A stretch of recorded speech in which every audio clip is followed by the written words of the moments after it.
بسم اللہ الرحمن الرحیم۔ حضرت امیر معاویہ رضی اللہ تعالیٰ عنہ کی خدمت میں نجران سے ایک شخص حاضر ہوا۔ اس کی عمر 200 برس تھی، یعنی 200 سال تھی۔ آپ نے اس کو پوچھا کہ تو نے دنیا کو کیسا پایا؟ اس نے جواب دیا، چند برس مصیبت کے ہیں اور چند سال فراخی کے ہیں۔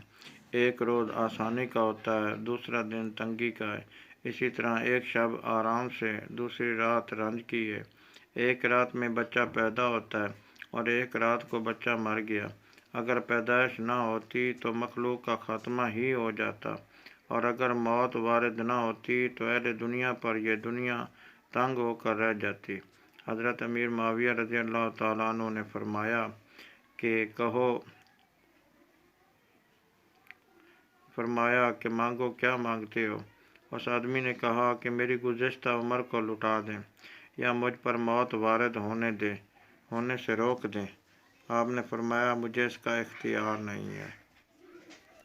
اس نے کہا، پھر مجھے آپ کی کوئی حاجت نہیں ہے۔